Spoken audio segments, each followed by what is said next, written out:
शुरू और तब तक एक छोटा सा प्रश्न था, वेरीफाई कर रहे थे। जैसे भ्रमित मानव ज्ञान पूर्ण होते हुए भी ज्ञान अवस्था में गण्य है, वैसे ही बीज प्राणावस्था में स्वेदन संसार जीवावस्था में गण्य है।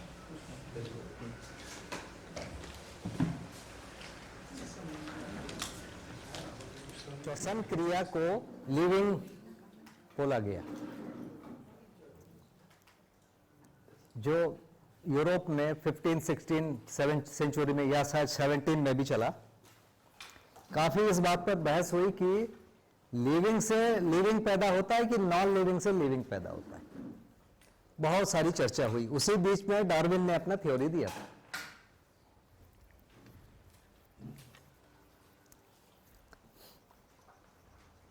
और जो डार्विन कह रहे हैं उसमें वो बोल रहे हैं कि मिट्टी पत्थर आगे जाके पेड़ पौधों में बदल गए, उसकी बहुत सारी प्रजातियां आई, वही प्रजातियां आगे जाके फिर धीरे से जीव अवस्था में या एनिमलिया में बदले और उसी में क्रम से मनुष्य आ गया।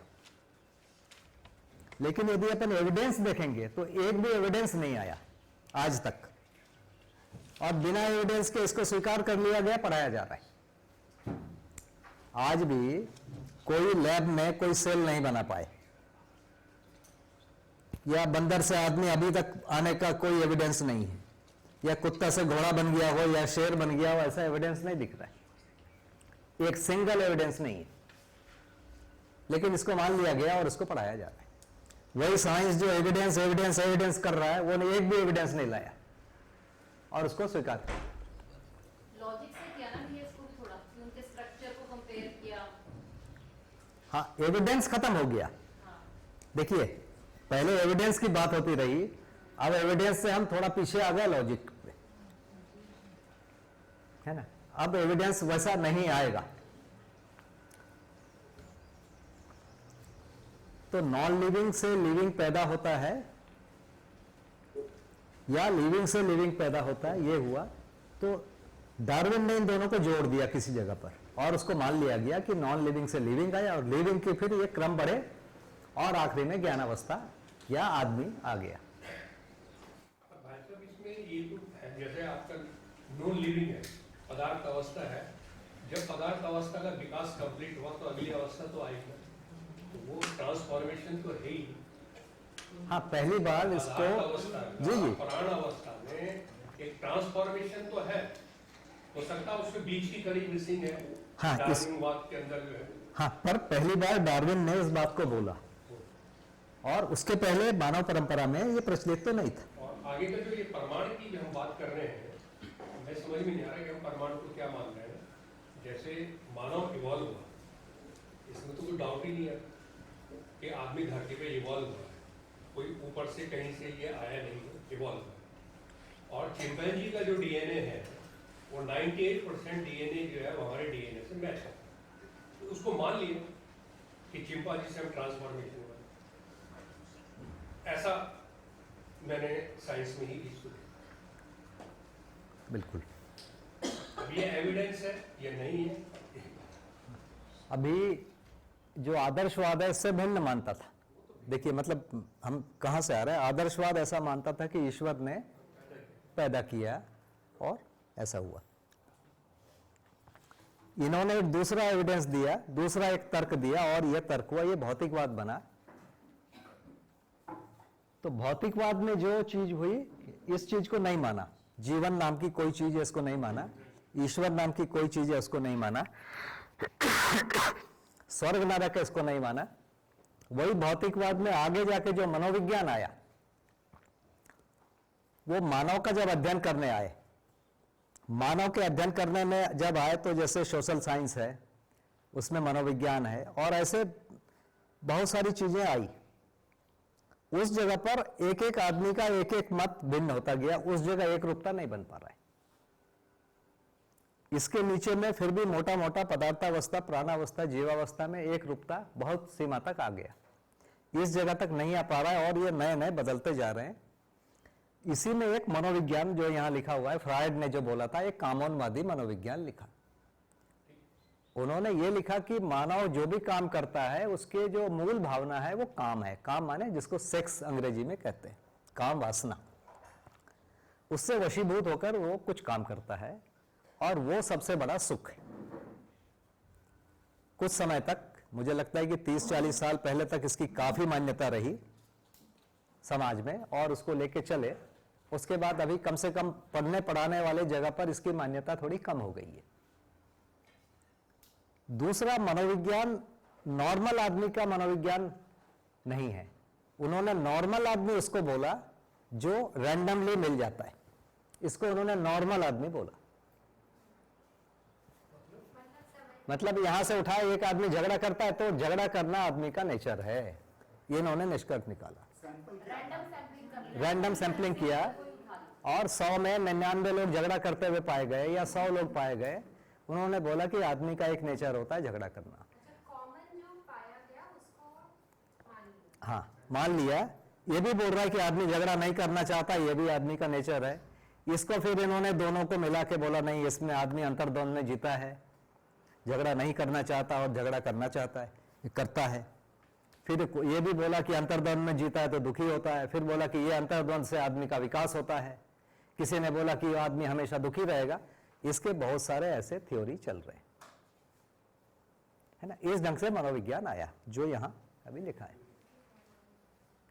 पर ये जो मनोविज्ञान है ये ऐसा लिखा गया है कि एक मनुष्य जागृत होता है, जागृत होकर क्या करता है तो सारे संबंधों का निर्वाह करता है, मानव परंपरा बने रहे उस प्रकार के सारे क्रियाकलापों को पहचानता है, उसमें एक्सपर्ट होता है, उसको करता है, उसको सिखाता है, फिर चला जाता है। मानव परंपरा निरंतर बने रहे उसके लिए जो भी ज्ञान है पहले उसको सुनता है, सीखता है, करता है, सिखाता है, कराता है, चला जाता है। तो आदमी जो है जाते रहता है, मानव परंपरा धीरे धीरे विकसित होते रहेगी। ये मनोविज्ञान कह रहा है। इसके मूल जो मान्यताएं हैं उसमें जमीन आसमान का अंतर है। जैसे आदर्शवादी मान्यता मानती है कि मनुष्य जन्म से पापी है, स्वार्थी है, अज्ञानी है। एक मनुष्य जब पैदा हुआ वो कैसा होगा, ऐसा होगा। तो उन्होंने 3 कार्यक्रम बनाए। पापी है तो भाई पुण्य करे, उसके लिए एक कार्यक्रम दिया। अज्ञानी है, ज्ञानी बने। स्वार्थी है तो परमार्थी बने। तो उन्होंने दान करो, तप करो, ऐसा कुछ कुछ उन्होंने कार्यक्रम दिया। पूरे दुनिया में आप देखेंगे कि जन्म से यही माना गया और जन्म से होते ही मनुष्य को कोई कार्यक्रम दे दिया। ये कार्यक्रम करवाने वाले को एक विशेष अधिकार दिया जिसको पुरोहित बोलेंगे या अलग अलग कुछ नाम देंगे। इसके सबसे ऊपर में गुरु है। इन्होंने एक और कंसेप्ट दिया कि एक राजा होगा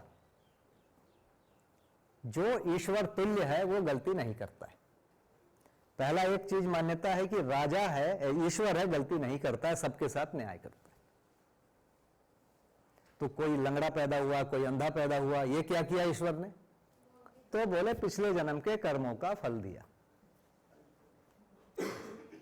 ईश्वर तो गलती कर ही नहीं सकता, तो एक को सही मानकर सारे कर्मों को क्यों किया उसको जस्टिफाइड किया।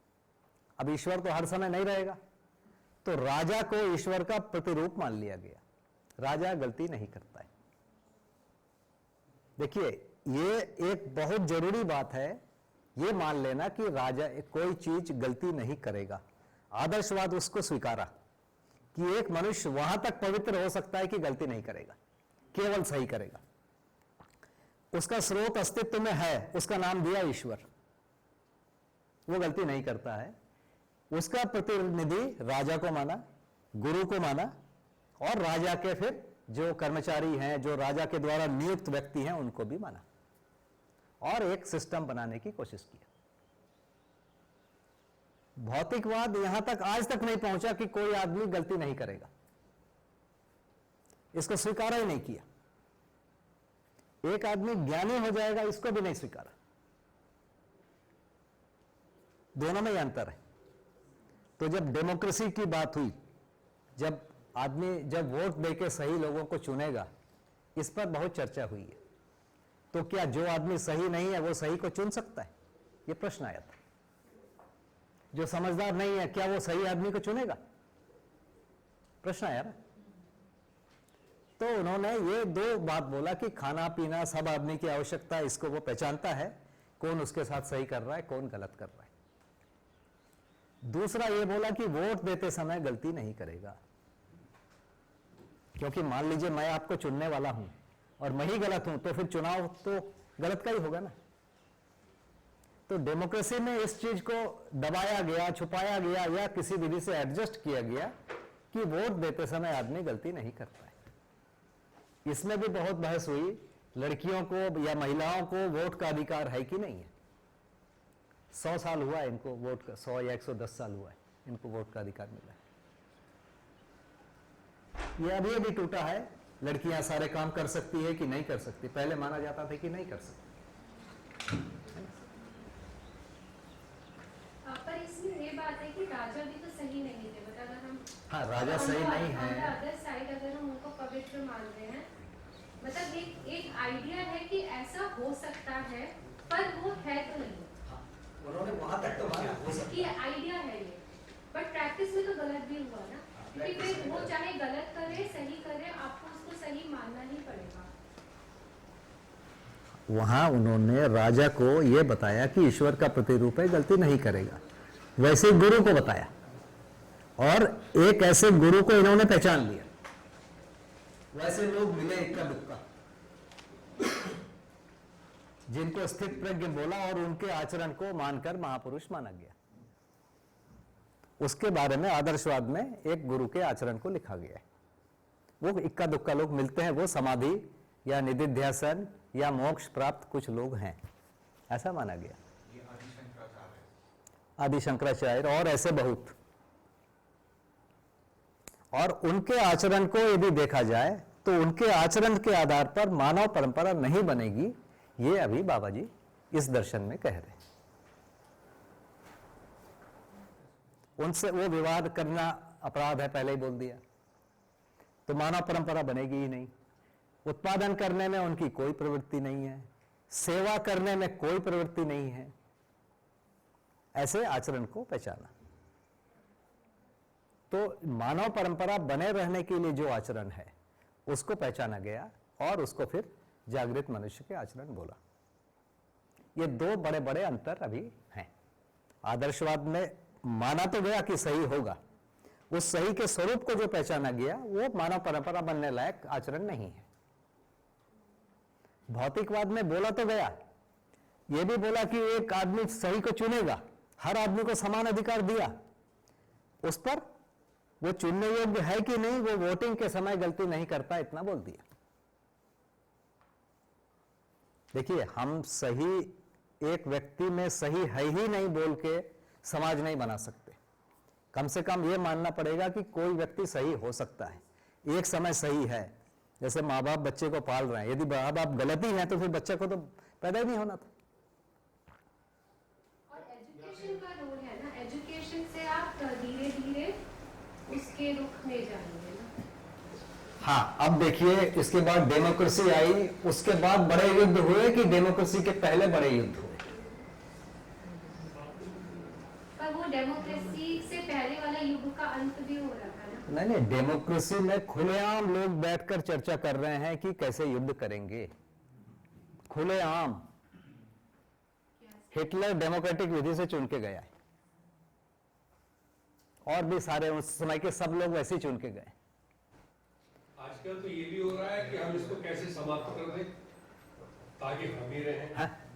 ये भी हो रहा है आपके लिए। भाषा अलग है कि हम इस देश को मदद करेंगे, लेकिन वो इसको खत्म करने का है ना, कैसे मदद करेंगे वो चर्चा होती है ना, कैसे ग्रांट देंगे, कितना हम इंटरेस्ट रखेंगे और उसकी टर्म्स एंड कंडीशन होगी, वो सब खुलेआम प्लानिंग होती है। और इसको ये कहते हैं कि डेमोक्रेसी।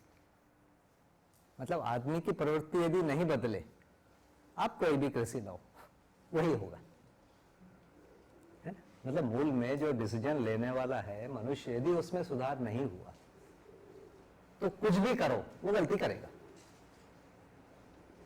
तो यदि आप इतिहास को देखेंगे तो डेमोक्रेसी आने के बाद बड़े युद्ध हुए, ज्यादा शोषण हुए, उसके पहले छोटे युद्ध थे।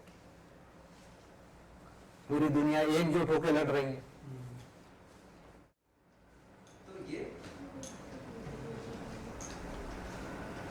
तो ये दो चीजों को यहाँ पर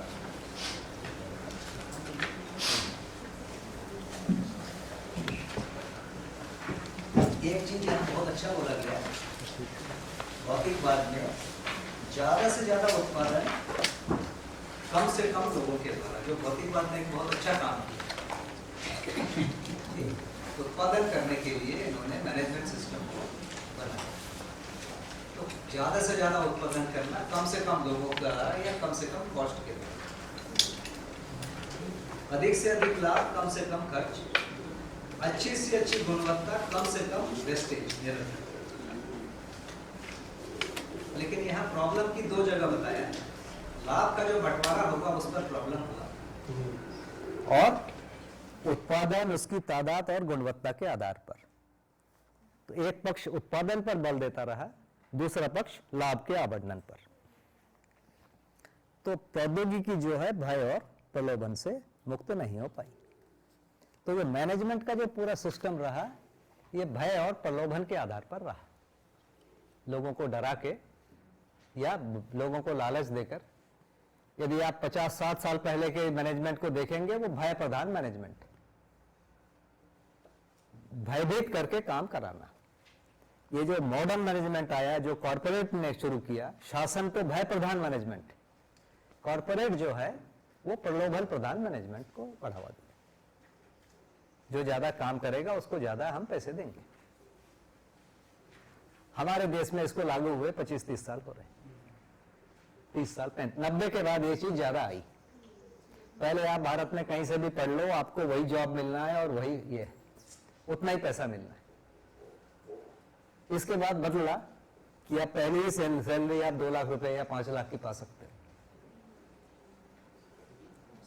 ये अभी ये 90 के बाद शुरू हुआ, 90 के पहले था ही नहीं।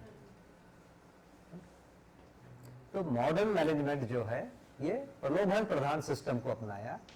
पुराना वाला जो मैनेजमेंट है वो भय प्रधान सिस्टम को, बहुत मोटा मोटा यदि देखें।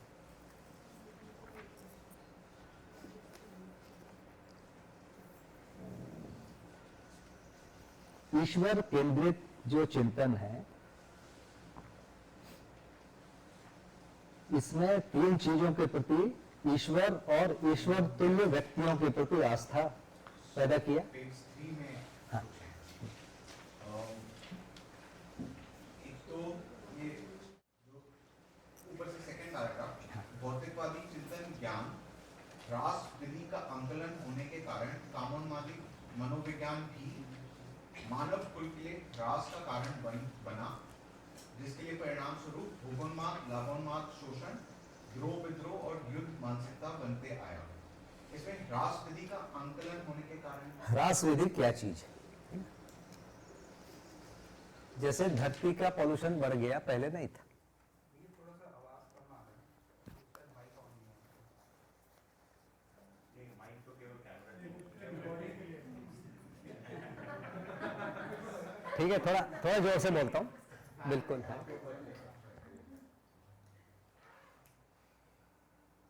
ह्रास विधि क्या चीज है?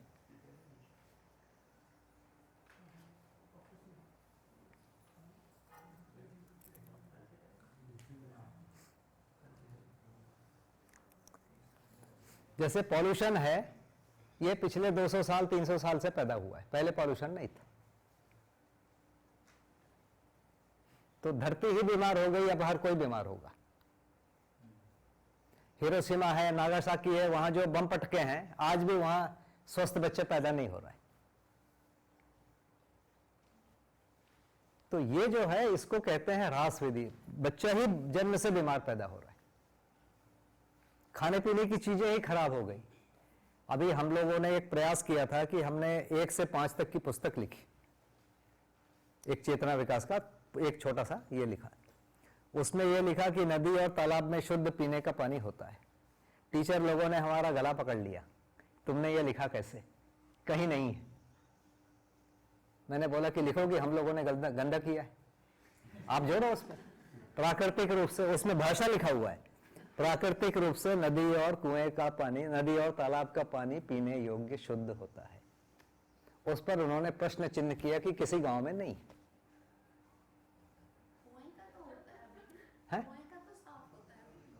हाँ, शायद आप जहां रहते हैं वहां होता है।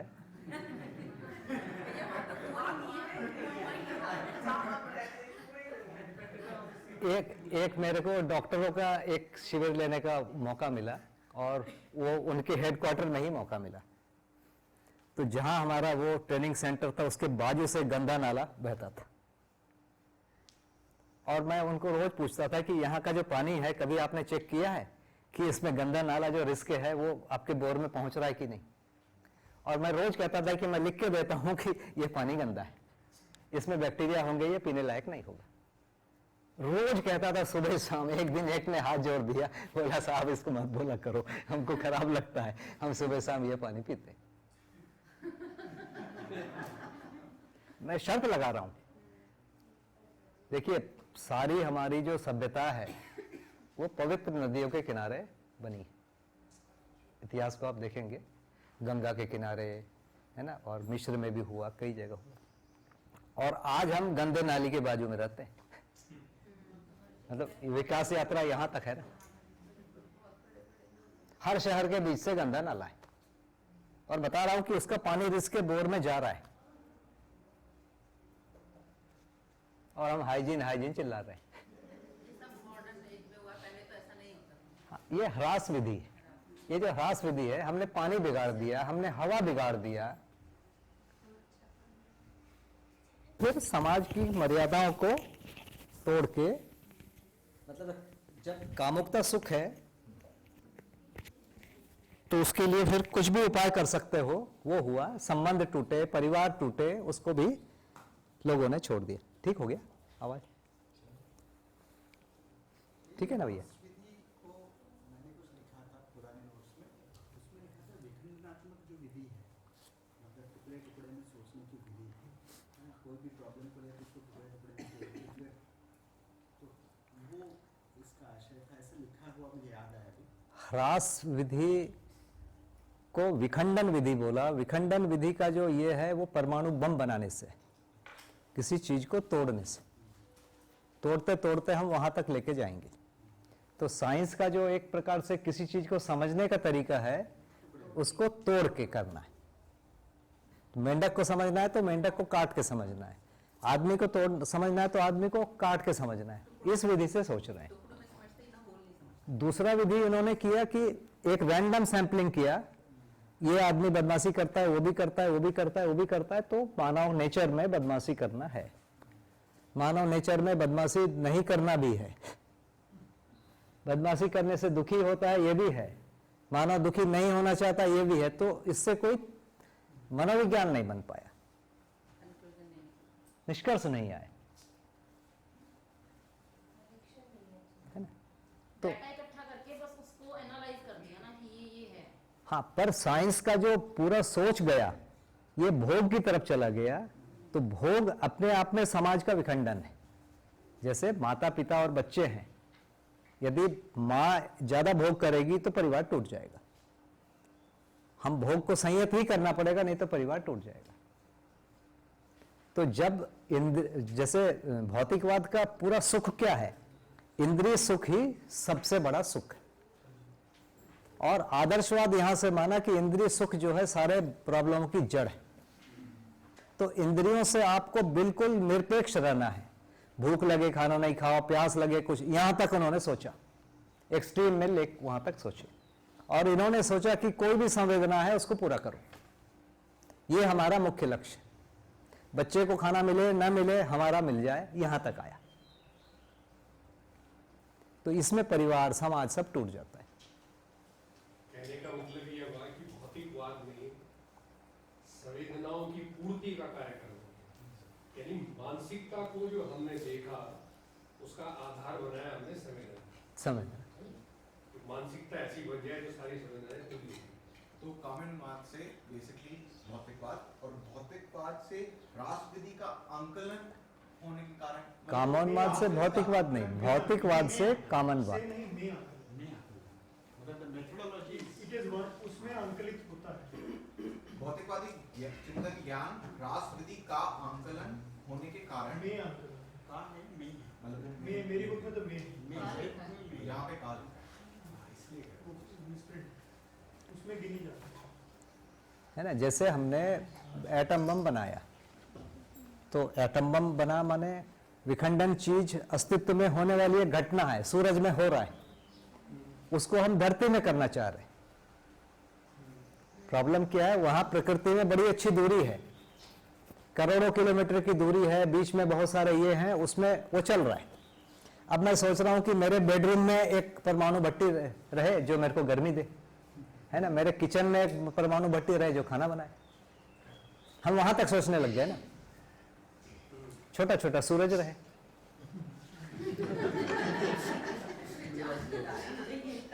तो इसको ह्रास विधि बोल रहे हैं, परमाणु को तोड़ना,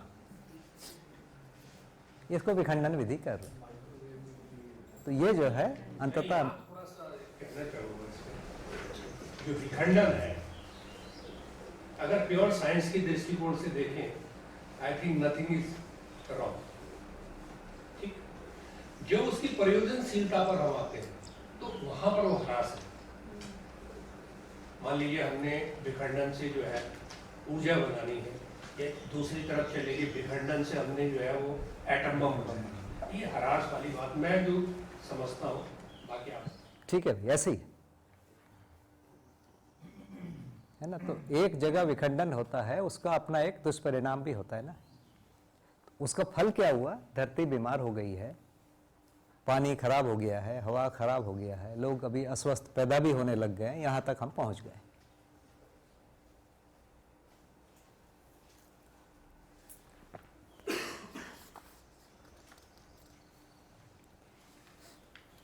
तो रहस्य मूलक ईश्वर केंद्रित चिंतन में ईश्वर और ईश्वर तुल्य व्यक्तियों के प्रति, राजा और संविधान के प्रति, गुरुजन और विविध प्रकार के साधनाओं के प्रति आस्था पैदा की।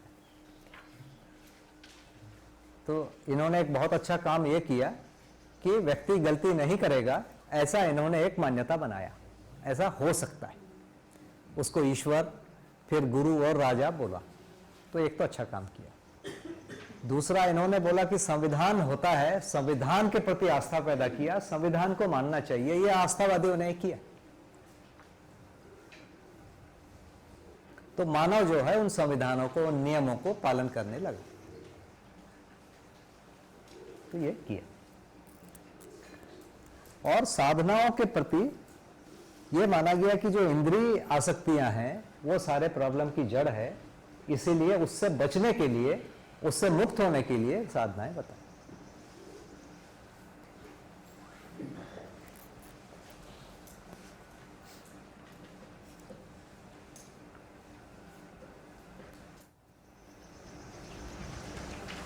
तो इसका मतलब ये हुआ कि दोनों ने व्यक्तिवादिता को प्रेफरेंस दी, उन्होंने साधना विधि को और उन्होंने भौतिकवाद के थ्रू व्यक्तिवादी।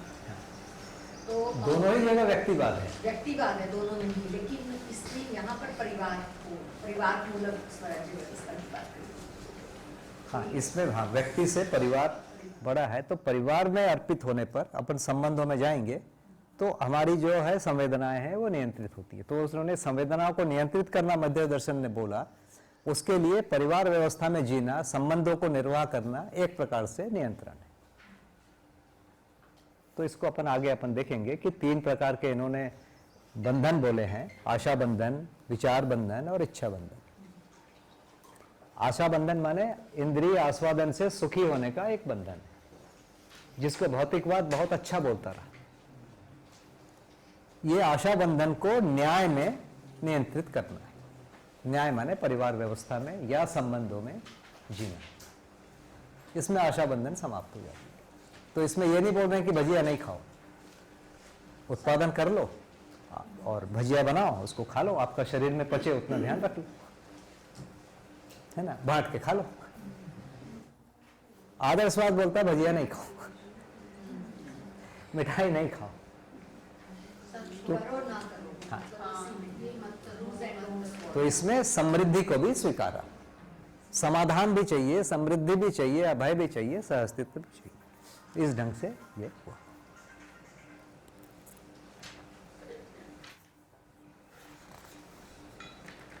यह एक प्रक्रिया सहित परिणाम रहा। लास्ट लाइन जो प्रक्रिया सहित परिणाम का क्या मतलब? इसी कौन से में? लास्ट पैराग्राफ मुझे भौतिकवादी चिंतन के कानूनवादी विज्ञान का विश्लेषण अध्ययन गम्य हुआ, और ये उससे पहले ही भय और प्रलोभन के उसमें प्रभावशील रहा ही है। ये एक प्रक्रिया सहित परिणाम रहा। कौन से पेज में बोल रहा है, नहीं समझ पा रहा। Page 4 last paragraph. Book edition उसका पेज नंबर अलग अलग है। आपका बुक कौन सा बना है? आपको थोड़ा पहले बुक बड़ी हो, छोटी बुक है तो मेरा तो वही वाला भैया। Page number 4 last paragraph. भौतिकवादी चिंतन के उपरांत जिस कानूनवादी मनोविज्ञान का विश्लेषण अध्ययन गम्य हुआ, उससे पहले से रहा आया भय तथा प्रलोभन और अधिक प्रभावशील हुआ, है ना? ये वाला, यह एक प्रक्रिया सहज परिणाम रहा। माने जो प्रक्रिया की है उस प्रक्रिया में यह परिणाम आना ही था। मतलब भय और प्रलोभन को यूज नहीं, तो जो क्या प्रक्रिया थी? कानूनवादी मनोविज्ञान का जो विश्लेषण हुआ उससे भय और प्रलोभन बढ़ा ही बढ़ा, या भौतिकवाद से भय और प्रलोभन बढ़ा ही बढ़ा। देखिए, कुल मिला के भय और प्रलोभन से मनुष्य पीड़ित रहा। कब से? जब से मानव पैदा हुआ। क्योंकि उनको पानी से भय लगता था, बिजली से भय लगता था, आग से भय लगता था, ठंडी से भय लगता था, भूख से भय लगता था, जानवरों से भय लगता। यहां से तो आदमी स्टार्ट हुआ, तो उस भय से मुक्त होने की कोशिश करता रहा। तो प्राकृतिक भय, पाश्विक भय और मानव में निहित अमानवीयता का भय, ये तीन भयों से बचने की कोशिश किया। भौतिकवाद ने ऐसा लगता है कि प्राकृतिक भय को कम कर दिया, ऐसा लगता है ना? दूसरे प्रकार से देखेंगे तो हवा ही खराब हो गई है। पाश्विक भय को कम कर दिया, बचा ही नहीं कोई पशु। मानव में निहित अमानवीयता का भय बढ़ गया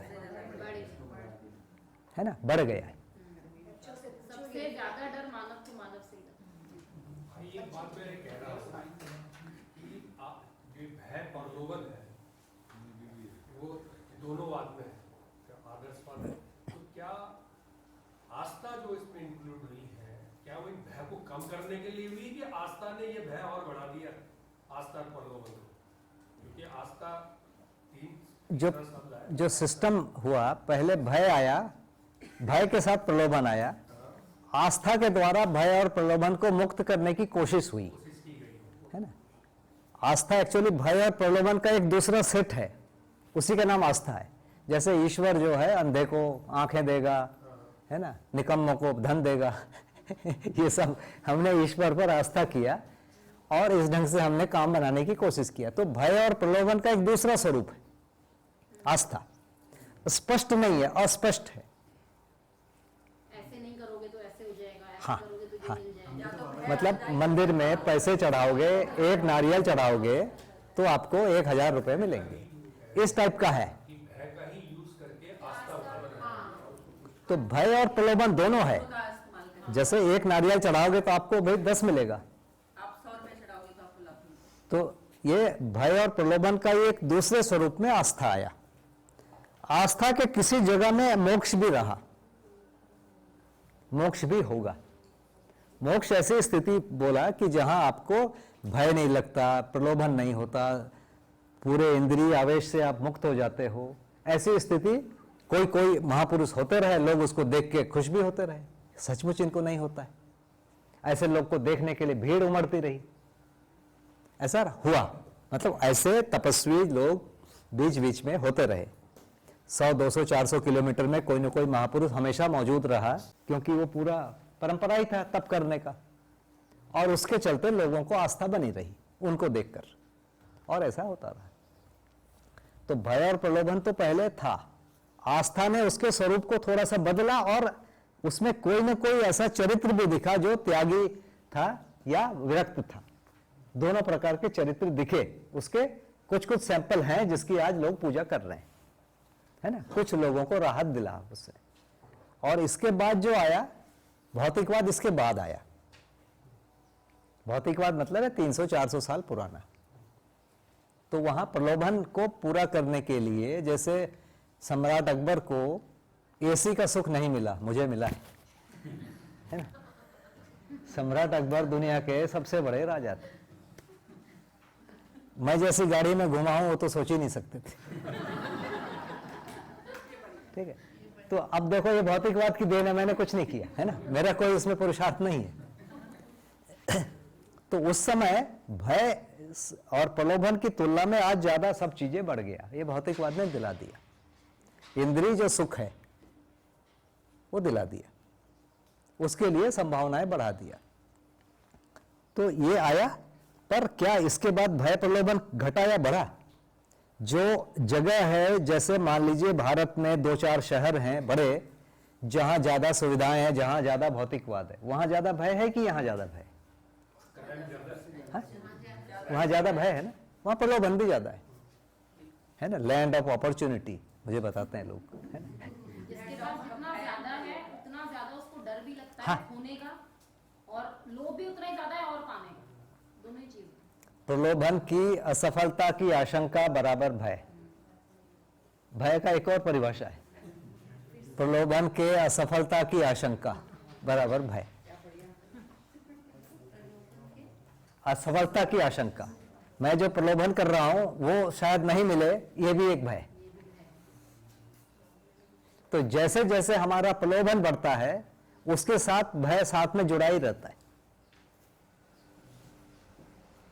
ये ट्राइब्स के जमाने से ही है भय, तो क्योंकि उस समय भी किसी को एक स्वरूप को वो मान लिया जाता था ईश्वर, और क्राइस्ट तो बहुत नए हैं भैया। क्राइस्ट नहीं, अच्छा, आदि हाँ, आदि के जमाने से जंगल युग की बात कर रहे हैं सर, बिलर जंगल तो युग वो भय में तो तब भी था कि रात में चांद अगर हो गया और वो अमावस हो गया तो तब भी डर तो था। हाँ, भय तो पहले से ही रहा, प्रलोभन उससे मुक्ति के लिए कोशिश रही, आस्था उनका मिला जुला स्वरूप रहा। उसके बाद भौतिकवाद आया तो उसने प्रलोभन को पूरा किया। लेकिन जो जगह है आज देखेंगे तो जहां भौतिकवाद के बड़े केंद्र हैं वहां पर भय ज्यादा है, प्रलोभन भी ज्यादा है। जो भौतिकवाद के छोटे केंद्र हैं वहां कम भय है। मानव में निहिता मानवीयता वाला भय वहां थोड़ा कम है। लेकिन भय जानवरों में भी तो होता है, जानवरों में भी होता है भय। हाँ, जानवरों में भी भय है। संचेतनावादी शब्द की संज्ञा, संचेतनावादी शब्द तो 4 शब्द है, जानना, मानना, पहचानना, निर्वाह करना।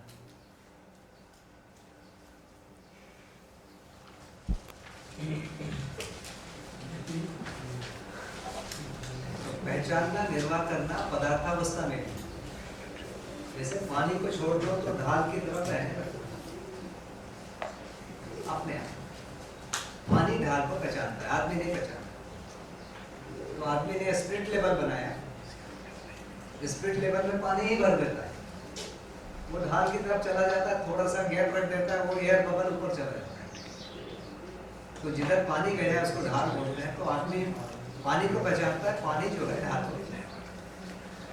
तो पहचानना, निर्वाह करना प्राणावस्था। तो पहचानना, निर्वाह करना प्राणावस्था में भी है, पदार्थावस्था में भी है, जीवावस्था में भी है, ज्ञानावस्था में। जानना, मानना ज्ञानावस्था में। मानने का बहुत प्रारंभिक रूप जीवावस्था। जैसे मेरा कुत्ता मेरे को नहीं काटता, मान लिया बस। तो कितना होता है ये जानवरों में? मेरा कुत्ता मुझे नहीं काटता है। कभी तो नहीं काटता। दूसरे को भी काटेगा जब तक रोटी नहीं देता। रोटी देना शुरू करेगा तो वही कुछ समय लगेगा। जब मान लेगा वो तो उसके बाद तो जानना, मानना, पहचानना, निर्वाह करना 4 क्रिया पूरे मनुष्य के पास है। इसमें से जानना, मानना को मिला के कह रहे हैं संज्ञानशीलता।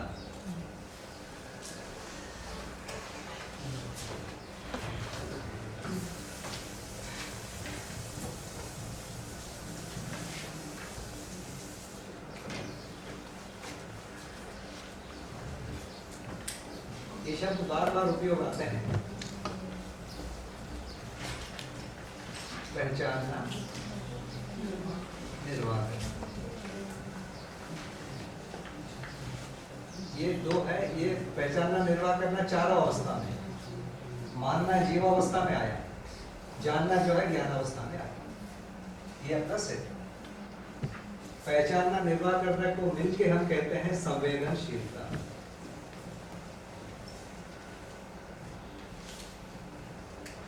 ये मानव के लिए है। मानव जो है, एक आदमी दुखी है, उसको देखकर वो पहचानता है कि दुखी। एक आदमी सुखी है, उसको पहचानता है कि सुखी है। इसको कहते हैं संवेदनशील। निर्वाह करना क्या होगा? निर्वाह करना, जैसे मुझे पानी लगा, प्यास लगा, मैंने पानी पिया, इसको बोलेंगे निर्वाह करना। मुझे समझ में आया कि किसी को भूख लगी है, मैंने उसको खाने के लिए पूछा या खाना खिलाया, इसको बोलेंगे निर्वाह। तो संवेदनशीलता इसका नाम है। जानना मानने को मिला के नाम दिया संज्ञानशीलता।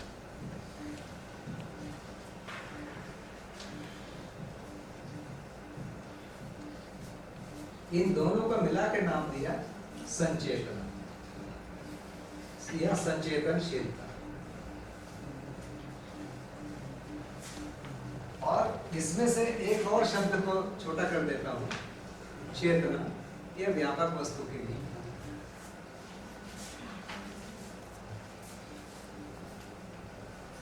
चेतना व्यापक वस्तु का नाम है। संचेतना जीवन में आना, और इसके लिए चेतना यहाँ पे जो व्यापक के लिए है यूज हुआ है। मैंने संवाद में एक जगह पढ़ा था थोड़ा सा कि चेतना, मानव चेतना का पूर्णता के अर्थ चेतना है ना, पशु चेतना, जीव चेतना, ये सब नाम है। भैया पहचानना और जानना में कैसे फर्क करेंगे? पहचानना और जानना, जैसे आम का पेड़ होता है, मैंने सुना हुआ है, मैंने देखा नहीं, इसको क्या कहेंगे? मैं मानता हूं कि आम का पेड़ होता है, लेकिन फिजिकली मैं जब बता दूंगा कि ये आम का पेड़ है तो उसको कहेंगे पहचान। ये आम का पेड़ होता है, ये जानना भी होता। हाँ, जानना उन चीजों को कह रहे हैं मध्यस्थ दर्शन की परिभाषा में, जो चीजें निरंतर है, कभी नहीं बदलती, उनको जानना है। इसमें 5 चीजें मोटे मोटे रूप में है।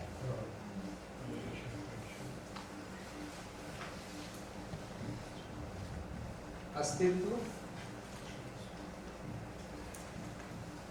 विकास क्रम, विकास,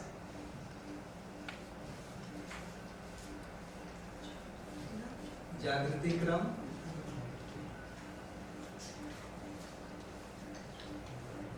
जागृति, रासायनिक, भौतिक, रचना, विरचना। तो 5 मान लीजिए या 6 मान लीजिए।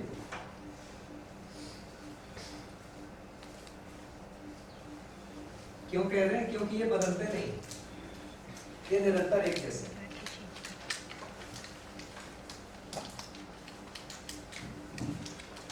इसको जानते हैं, इसको मान भी सकते। जैसे मान लीजिए मैंने ये समझ लिया कि भाई होता है, अब मुझे भाई पहचानना पड़ेगा, ये है, ये है, ये है। किसी को भाई पहचानना, कोई मनुष्य होगा वो भाई के रूप में, तो पहचाने बिना मैं भाई का संबंध निर्वाह नहीं कर पाऊंगा। बहन भी किसी को पहचानना पड़ेगा तब निर्वाह कर। तो मैं भले ही पुस्तक पढ़ के जान लिया कि भैया, या किसी व्यक्ति ने बता दिया मुझे कि भाई संबंध होता है, एक बहन संबंध होता है, उसको निर्वाह करने से तृप्ति होती है, मैंने ये सुन लिया, मान लिया, जान लिया, मान लो कहते हैं। लेकिन मुझे फाइनली किसी व्यक्ति को पहचानना पड़ेगा भाई के रूप में, उसके साथ निर्वाह करना पड़ेगा तो तृप्ति।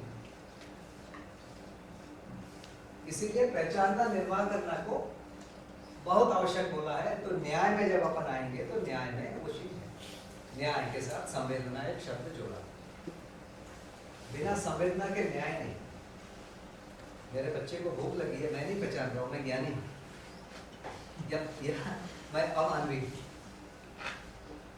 मेरे बच्चे को भूख लगी है, यदि मैं पहचानता हूँ और चुप बैठा रहता हूँ तो भी मैं मानव नहीं।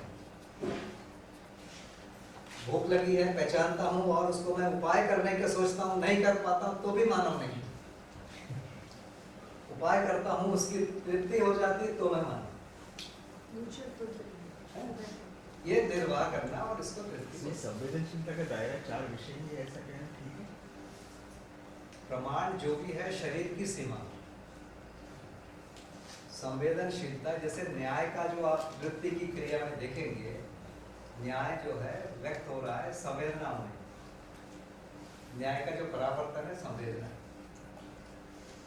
माने किसी को कोई भी संबंध को पहचान के उसमें जो भी निर्वाह है वो करेंगे तब होगा।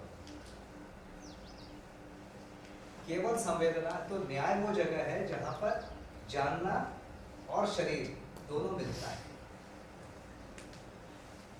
वही मानव परंपरा है। यहाँ पर जानने मानने में, संज्ञानशीलता में न्याय नहीं, समझ हुई, ये दोनों मिलके मानव संचेतना बनेगा, वहां पर न्याय। भैया हम जानने को फिर सिर्फ इंफॉर्मेशन लेवल पर ही माने? पहला लेवल तो इंफॉर्मेशन है, दूसरा लेवल अनुभव, या पूरा लेवल उसका अनुभव। तो इससे पहले जो भाषाभास जिसे कहते हैं वो जानने का ही क्रम है। हाँ। भाषाभास प्रतीति, इसको भी 4 भाग में बांट सकते हैं, भास, आभास, प्रतीति, अनुभव। तो भास का मतलब जैसे बोला है बाबा जी ने, अमानव को भी ब्रह्म, व्यापक वस्तु है, कोई खाली चीज है, वो हर किसी को दिखता है, उसके लिए जागृत होने की जरूरत है। तो सबसे पहला लेवल भास है। इंद्रियों का जो सुख है उसको भी बोला सुख का भास, भास है ना। दूसरा है आभास, जहां पर हम उसके लिए तर्क दे पाते हैं। तर्क में वो जहां तक संभव है वहां तक आभास है। इसके बाद है प्रतीति, जहां तर्क से अधिक है, हम उसको पहचान रहे हैं, हमारी उसमें प्रवृत्ति बन गई है। जैसे न्याय क्या है, मैं आपको लॉजिक दे देता हूं, लेकिन मेरी न्याय में प्रवृत्ति नहीं हुई है, तो आप क्या बोलेंगे? आभास हुआ है, अभी प्रतीति नहीं हुई। अपनाया नहीं है जी, अपनाया नहीं है, अपनाया नहीं मेरे है। आचरण में नहीं है। हाँ, और आचरण में आना के पहले एक और है, मैं उसका करने की कोशिश कर रहा हूं, तो प्रतीति में कोशिश दिखेगी, है ना। कुछ सफल होगा, कुछ नहीं भी होगा। इसको दोबारा से जी, है ना। और अनुभूति में प्रयास भी है, सफलता भी है। मेरे आचरण में आ गया। भास प्रतीति को दोबारा से, भास में, भास हर एक को हर चीज का भास है। जैसे सुख का भास क्या है, मिठाई खाए तो सुख का भास हुआ, तो उस चीज की निरंतरता बने रहे, उसकी एक प्यास मानव में बन गई। क्या फायदा हुआ मिठाई खा के, या कोई इंद्रिय सन्निकर्ष में जो सुख मिला उससे फायदा क्या हुआ? ये चीज निरंतर हो, उसकी एक प्यास मेरे में बन गई, एक स्टेप तो आगे हुए। इसका नाम है भास। आभास में जो चीज है उसको हम तर्क पूर्वक समझा सकते हैं, उसका तर्क दे सकते हैं। तो ये व्यवहार, ये आचरण सही क्यों है, यदि उसका मैं तर्क दे सकता हूं तो वो न्यायपूर्ण आचरण है। जैसे इसमें, इस आचरण से मेरे को भी अच्छा होगा, मेरे पड़ोसी को भी अच्छा होगा, पूरे देश को अच्छा होगा, पूरी दुनिया को अच्छा होगा, मानव परंपरा पीढ़ी से पीढ़ी अच्छी रहेगी। नहीं, तर्क दे सको तो वो न्यायपूर्ण आचरण है नहीं, आभास है ये। मतलब उसको तर्क विधि से अखंड समाज, सार्वभौम व्यवस्था और निरंतरता तक हमने फैला के उसको पहचान लिया। पीढ़ी से पीढ़ी, सैकड़ों पीढ़ी तक ये से ठीक है, सार्वभौम और सार्वकालिक मापदंडों पर वो खरा उतर जाए, इसको हम बोल रहे हैं आभास। प्रतीति का मतलब इसके बाद मेरी प्रवृत्ति भी उसमें आ गई। अब मैं न्याय करने की कोशिश कर रहा हूं, उससे पता लगेगा मुझे प्रतीति हुई है।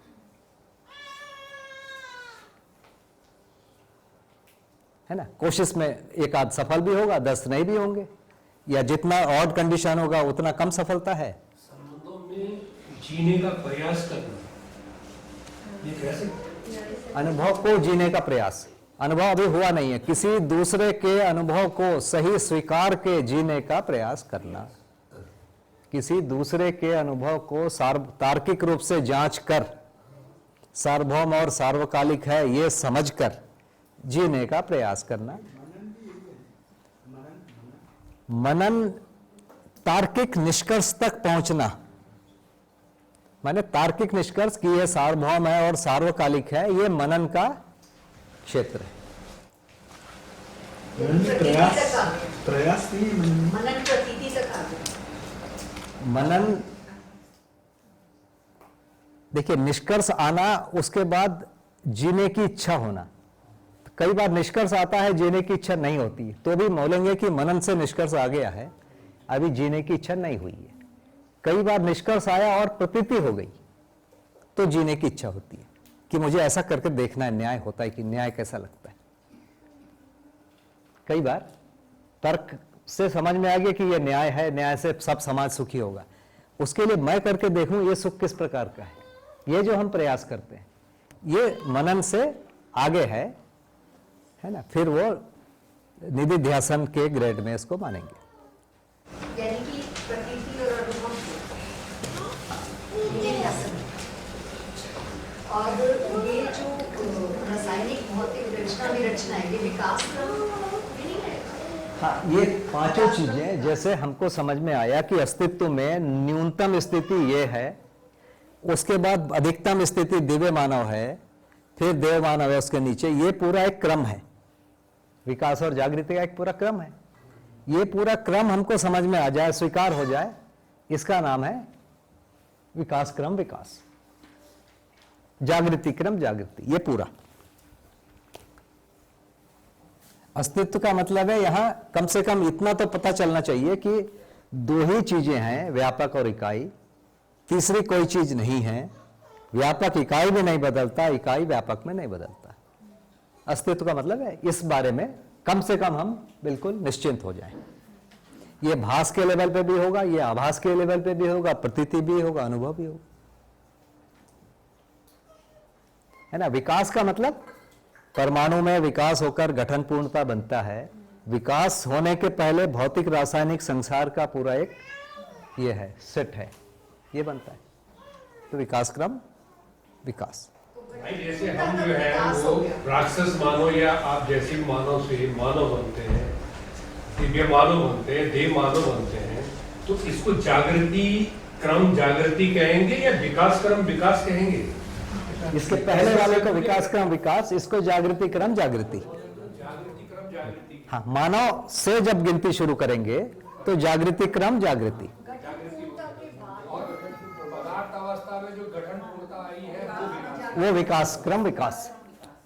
विकास क्रम विकास हो गया। हाँ, इन पूरे को मिला के बोलेंगे नियति क्रम।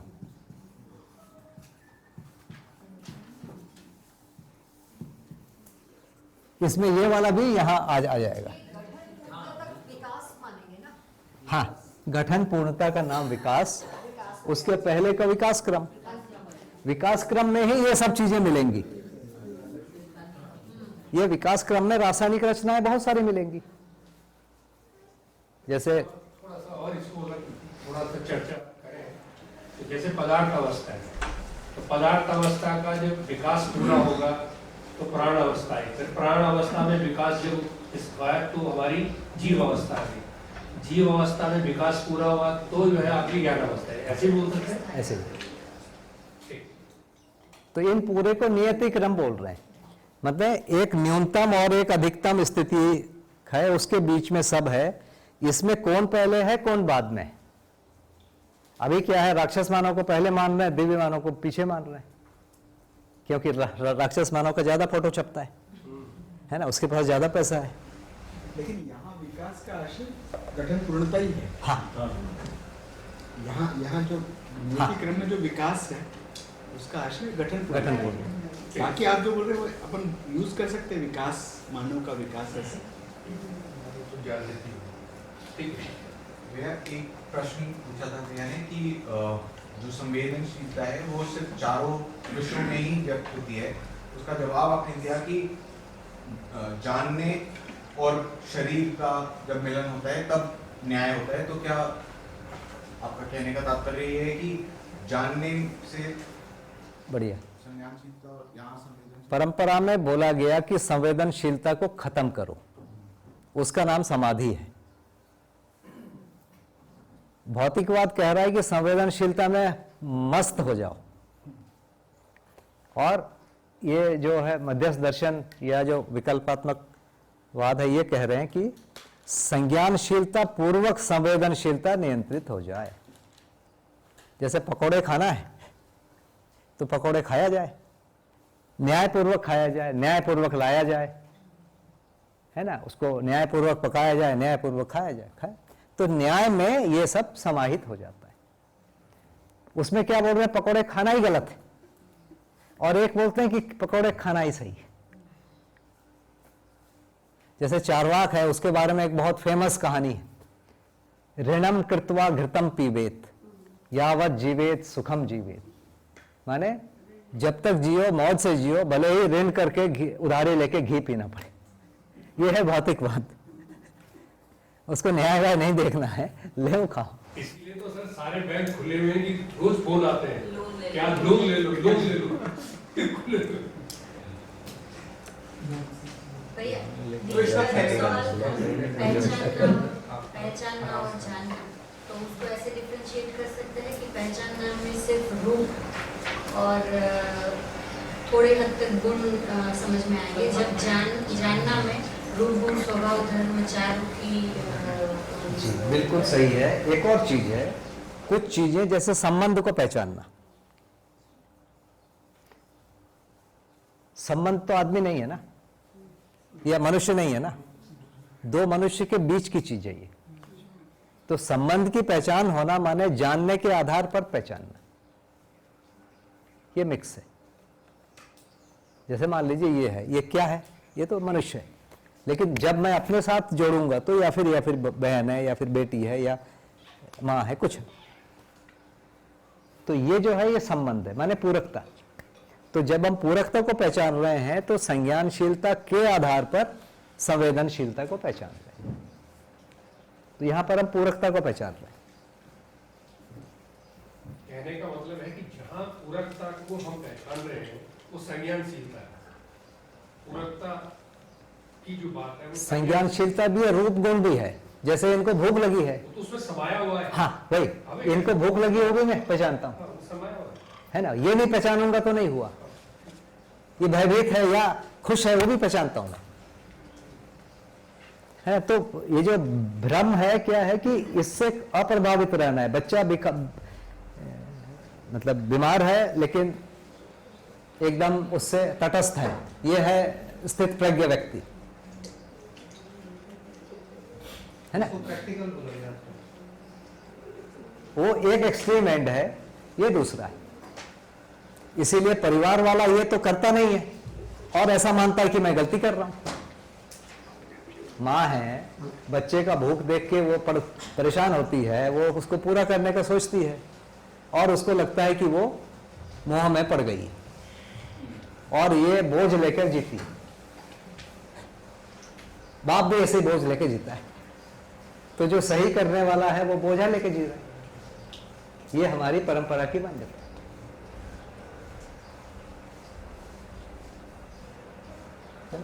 जिसके जैसे कई बच्चे हैं जिनके पेरेंट्स नहीं है या किसी के कोई, तो उन्हें कैसे पता लगेगा, उन्हें कैसे पता मिलेगा? जिनके बच्चे जैसे कई बच्चे हैं जिनके पेरेंट्स नहीं है, किसी का कुछ है, तो उनके साथ की कौन? हाँ दीदी, पहले तो हम नॉर्मल कंडीशन के बारे में सोचते हैं। उनके लिए देखिए कोई ना कोई होता ही है। चचेरे भाई बहन, ममेरे भाई बहन, कोई ना कोई तो होता ही है ना। अकेला तो कोई होता ही नहीं है ना, कोई ना कोई होता है। वहां संबंधों का निर्वाह नहीं हुआ। जैसे मेरे बच्चे पर पहला अधिकार तो मेरे को ये करना है, मैं नहीं करता हूं तो मेरे एक और लेयर है वो करता है, वो नहीं करता है तो फिर एक और लेयर है। तो कोई ना कोई होता ही है। वो लेयर नहीं किया तो फिर दूसरे लेयर के पास आता है मौका। अभी हम तो उसको तो खत्म कर दिए ना, माँ बाप खत्म हुआ माने फिर सरकार है, बीच में कोई लेयर नहीं है ना। सरकार है माने वो लावारिस हो गया। पहले माँ बाप नहीं है तो कोई फर्क नहीं पड़ा, ऐसे बहुत लोग रहे हैं और वो परिवार में वैसे ही सम्मान से जिए। माँ के बदले मामा, मामी, मौसी या पिता, चाचा, ये कोई ना कोई दादा, ये उसको निर्वाह करते थे, वो वैसे ही रहता था।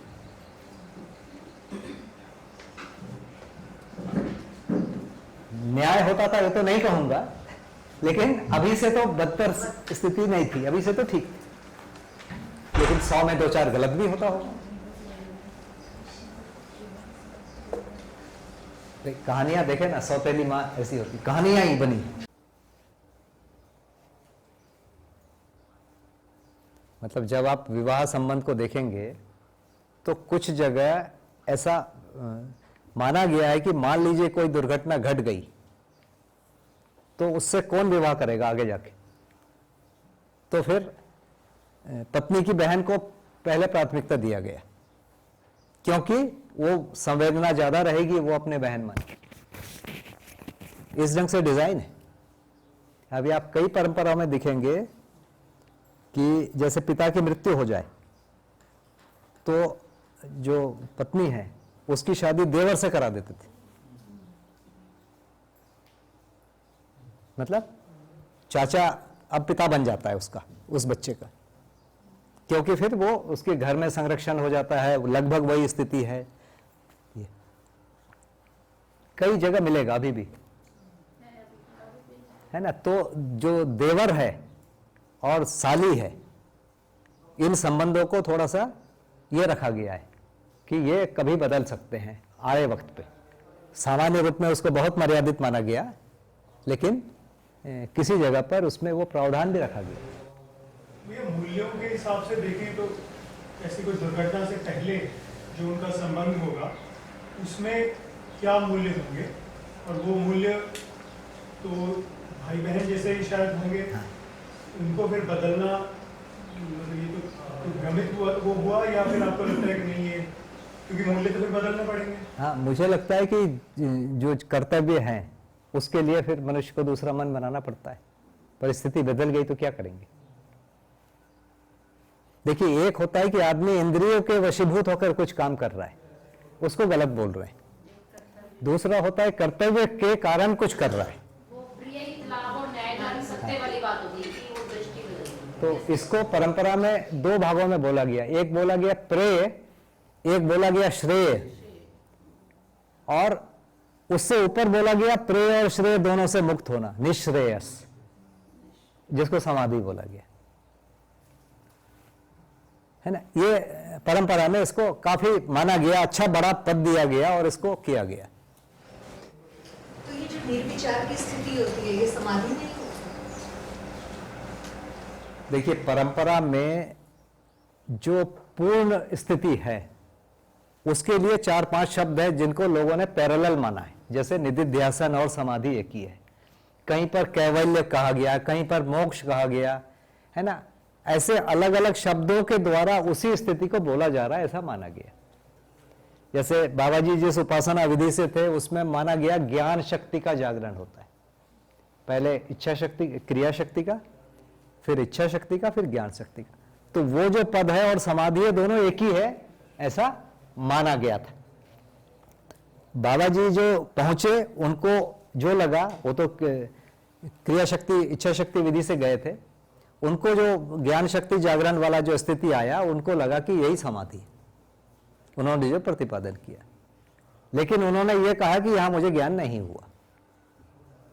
तो परंपरा में इसको निधिध्यासन, जो वेदांत परंपरा है इसमें इसको निधिध्यासन बोल रहे हैं, इस स्थिति को। कहीं पर इसको ज्ञान शक्ति का जागरण कह रहे हैं, कहीं पर समाधि कह रहे हैं, कहीं पर कैवल्य कह रहे हैं। अलग अलग परंपराओं ने, अलग अलग महात्माओं ने अलग अलग उसको नाम दिया। बाबा जी इसको अलग कह रहे हैं और उन्होंने जो संयम से जो प्राप्त किया उसको अलग कह रहे हैं। क्या अलग कह रहे हैं? कि परिवार व्यवस्था में जीना है, संबंधों का निर्वाह करना है, न्याय करना है।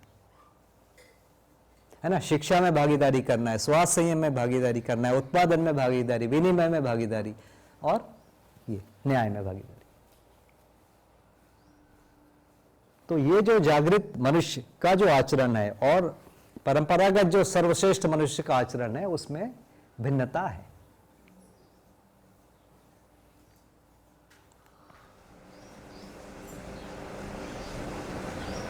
तो 122 आचरण जागृत मनुष्य। हाँ, ये जागृत मनुष्य के आचरण। तो भैया ये बोलना ठीक रहेगा कि संवेदनशीलता 4 विषयों में तो होती है और संवेदनशीलता का ग्रेड बढ़ता जाता है जिसमें संज्ञानशीलता का फुट बढ़ता जाता है। निर्वाह करने के लेवल पे वो 4 विषयों में है, निर्वाह करने के। जैसे इसमें मैं एक थोड़ा सा आगे बढ़ जाता हूं। मान लीजिए मन की क्रिया है, पेज नंबर 40 खोल देता हूं। एक 40 पेज में आप देखिए मन की क्रिया है, एक ले लेता हूं माता पिता। तो इसमें पिता के साथ संरक्षण है। तो जो मन से व्यक्त होगा संरक्षण व्यक्त होगा, है ना। अनुभव जो है वो संरक्षण के रूप में व्यक्त होगा। तो संरक्षण एक क्रिया है कि बहुत सारे क्रियाओं का मिलकर संरक्षण बनता है। जैसे कहीं कांटा दिखेगा तो वो किनारे फेंक देगा, दिखेगा कि एक आदमी कांटा को उठा के फेंक दिया, है ना। पत्थर दिखेगा उसको फेंक देगा, कहीं कुछ कर देगा, कहीं रोड में झाड़ू लगा देगा। देखने को लगेगा नहीं कि ये संरक्षण है। इनको जब आप जोड़ेंगे तो संरक्षण दिखेगा। तो उस व्यक्ति में जुड़ा हुआ है जो कर रहा है, दूसरे व्यक्ति में जुड़ेगा। दूसरा व्यक्ति यदि नहीं समझाए तो समझेगा ये तो कांटा उठा रहा है या तो ये झाड़ू लगा रहा है, हाँ, है ना। तो पूरा जोड़ने पर मन से अनुभव तक जोड़ेंगे तो वो बाहर में जुड़ेगा, तो फिर हमको दिखेगा ये संरक्षण दे रहा है। नहीं तो क्या दिखेगा, ये झाड़ू लगा रहा है। तो सारी क्रियाएं ऐसे ही है। रूप एक एक बार में एक क्रिया होगी, एक शब्द बोला, दूसरा शब्द बोला, तीसरा शब्द बोला, खड़ा हुआ, चला, ये दिखता रहेगा। इस रूप में सब एक जैसे दिखेंगे। खाना खा रहा है, हंस रहा है, बोल रहा है, ये दिखेगा। पर संरक्षण इन छोटी छोटी क्रियाओं को जोड़ के दिखेगा। ठीक है ना। तो अनुभव भी व्यक्त होगा संरक्षण के रूप में, लेकिन संरक्षण के रूप में कभी वो झाड़ू लगाता दिखेगा, कभी वो कांटा चुनते हुए दिखेगा, कभी पानी भरते हुए दिखेगा, इस ढंग से दिखेगा।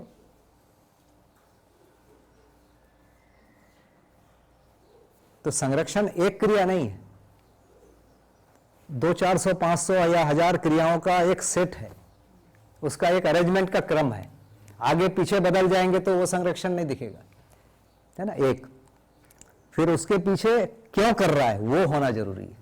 वो पता नहीं है क्यों कर रहा है तो फिर वो नौकर है, वो पिता नहीं है ना। उसको ये भी पता होना चाहिए कि वो क्यों कर रहा है, उसको करने से क्या प्रभाव पड़ रहा है।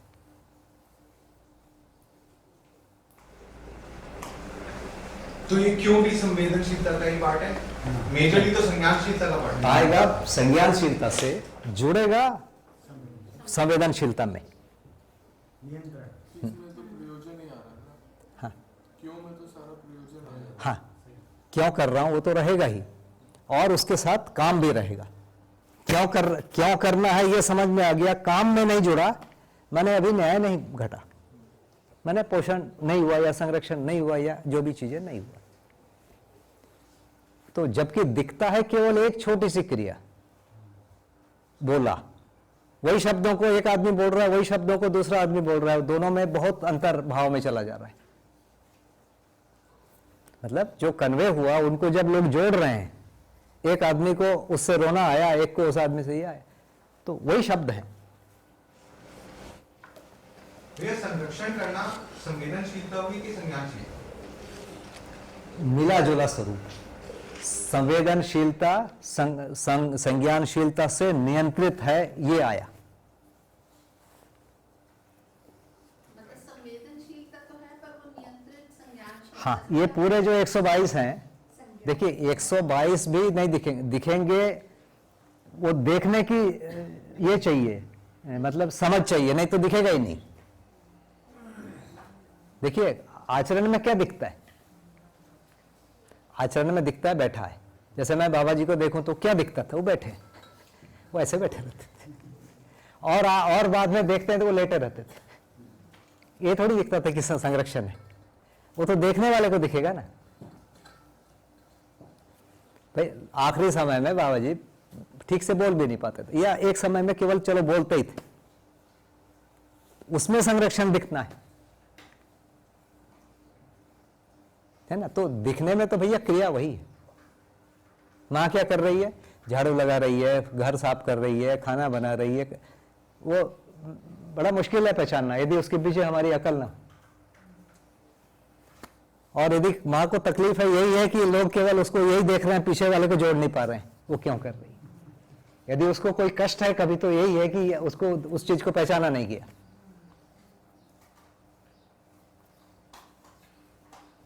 मतलब यदि किसी को कष्ट है, काम करने का कष्ट नहीं है।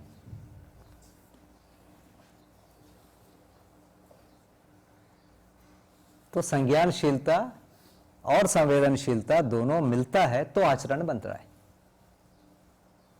और वो भी बहुत सारे छोटे छोटे घटनाओं से मिलकर एक आचरण बन रहा है। तो इसको जब अपन देखने जाएंगे तो दिखेगा तो मन का ही चीज, लेकिन उसी मन का परावर्तन दिखेगा, और उससे हमको संरक्षण को समझना है, उससे संरक्षण के मूल में पिता को समझना है, उसके मूल में वृत्ति में जाना, ऐसे करके हमको पीछे जाके चीजों को पहचानना होगा। है ना, बड़ी एक्सरसाइज है। तो जैसे बाबा जी को सारे आचरण मतलब उन्होंने तो अनुभव किए, तो दूसरे में वो देख पाते होंगे फिर? वो देख पाते हैं, हमको नहीं दिखता है।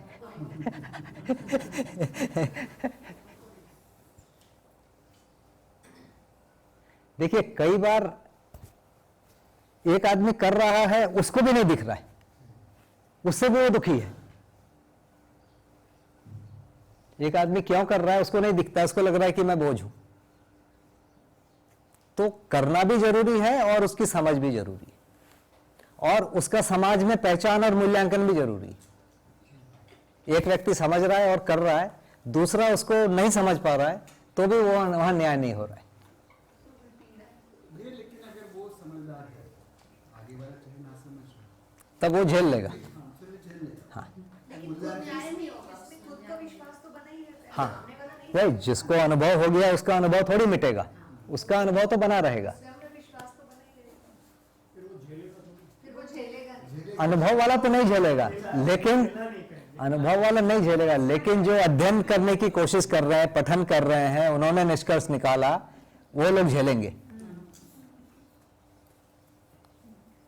अनुभव वाला तो पहुंच गया, उसको जरूरत नहीं है झेलने की, है ना। लेकिन ये वाला आदमी झेलेगा। अभी हमारा मूल्यांकन नहीं हुआ, हमको नहीं पता।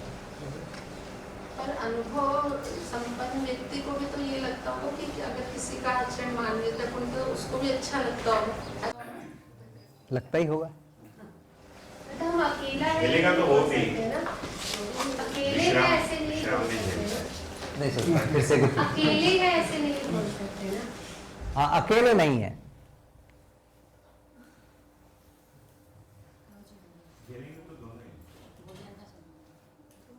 कुछ अच्छा बना है, खबर आ रही है, इसका मतलब कुछ अच्छा बना है। भोजन का समय हो गया है, इसका मतलब है जरूर कुछ अच्छा बना है। जैसे सत्संग की बात आती है, ये मतलब हो रहा है शोषण, लेकिन इसमें हाँ भैया आएंगे ना, उसमें तो आएंगे। जीवन 2 दिन रखा हुआ है, लोगों ने 3 बोल दिया है।